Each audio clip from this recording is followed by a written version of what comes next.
Hello, have you ever felt a deep ache within? A feeling that there is something inside that cry out, something longing to be expressed but stuck? Maybe it feels like a scream inside with no voice. If that resonates with you, I have a book I would like to share with you, the one that helped me during a similar time. Today, I want to introduce you a book. This book is for anyone dealing with emotions that seems to echo deeper struggles far beyond everyday stress. While I'm not a therapist or expert, I'm a reader who tried the exercises and found them profound healing. My hope is that this book can guide you to reconnect with your inner child, bring emotional relief, and enrich your life in ways you might not have imagined. About 7 or 8 years ago, I stumbled upon Record of Your Inner Child book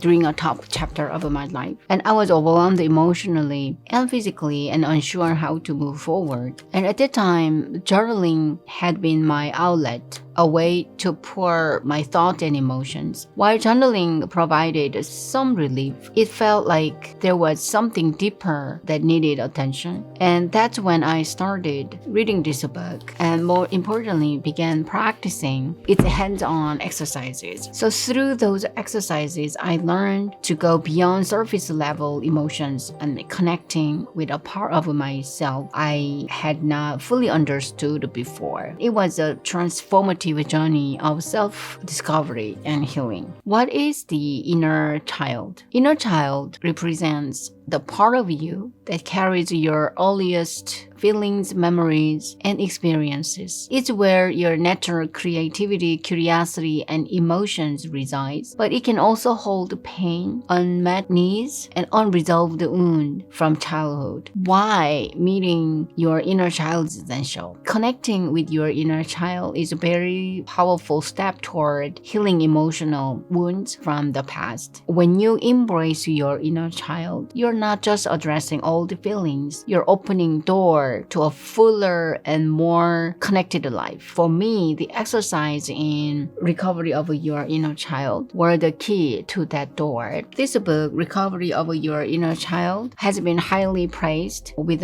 Charles L. Whitfield, author of Healing the Child Within, sharing in the book. He says, I recommend this book to any adult child of dysfunctional family who wants to strengthen and go deeper into the process of healing their child within. The author herself shares a profound insight in the introduction chapters I would like to share. She writes, it is the spirit of this inner child who speaks to you throughout the pages of this book. It is the same spirit who wants you to find and honor your own true self, to become your own loving parent, and to heal every area of your life. For the inner child holds the key to intimacy in relationships, physical energy, and well-being, as well as enthusiasm and creativity in work.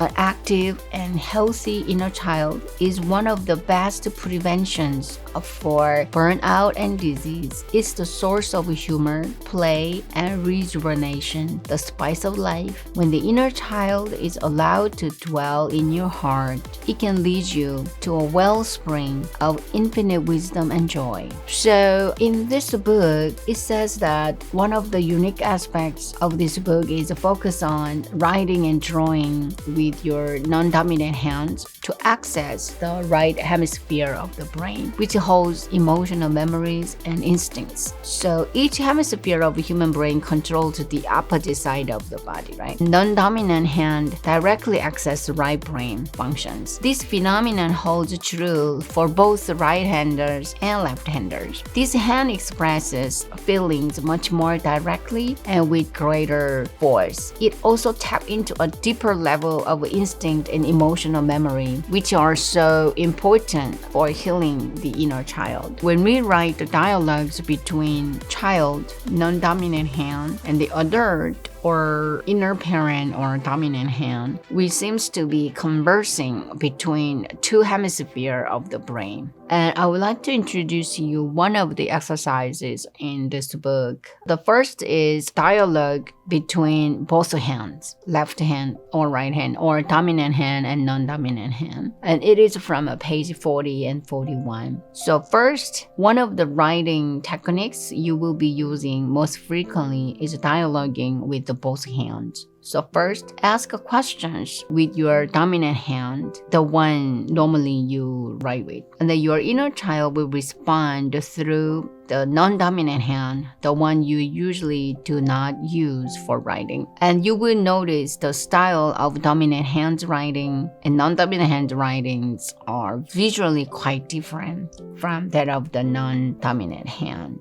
The next exercise is meeting the child within. So now you are meeting your inner child. It is from page 54 and 55. So now you are about to meet your inner child. It goes this way. Sit quietly and picture in your mind's eye a beautiful place where the two of you can sit in your imagination. Close your eyes and go to this place. If your imagination, picture your inner child there and spend a few moments with him or her. With your non-dominant hand, draw a picture of your inner child. And take your time and let this drawing unfold from your inner child. Do not plan it or try to picture the outcome in advance. It may feel awkward and slow, but just be patient. This is your inner child speaking through pictures and a language of the heart and innermost self. So that is the first exercise. And then the following exercise is talking with your inner child. So it is from page 58, 59. And the same material we need, crayons, paper, and inner child drawing from the previous exercise. So now what happened is, look at the drawing of the inner child that you did in the last exercise. Write out a conversation using both hands. So you as an adult will write with your dominant hand. Your inner child will write or print with the other hand. Often the conversation by telling the child you want to get to know it so that you can take better care of it. Ask for its name, anything else it wants to tell you about itself, age, how it feels, what it's like, and what it doesn't like, and what it wants from you. And ask your inner child to draw a picture of what it wants most at the time in your life. And close conversation by asking the child to tell you anything else it wants you to know. Thank the child for coming out and expressing itself. And tell it that you want to have more of these talks so you can get to know it better. Put both pictures someplace where you can look at them frequently and use them as a reminder of the presence of your inner child in your life. And my experience was I did these exercises in 2016 during a particularly tough time. Through them, I rediscovered why I felt certain emotions so deeply and uncovered message my inner child was trying to communicate. This clarity gave me renewed a sense of direction and even helped me to make important decisions later on. So who would benefit from this book? If you ever felt deep emotions you couldn't fully understand or heard a voice within calling out for attention, and I highly recommend this book, and it's a powerful tool for self-recovery and emotional healing. So if you are curious about connecting with your inner child, I encourage you to explore this book, and you might find it open doors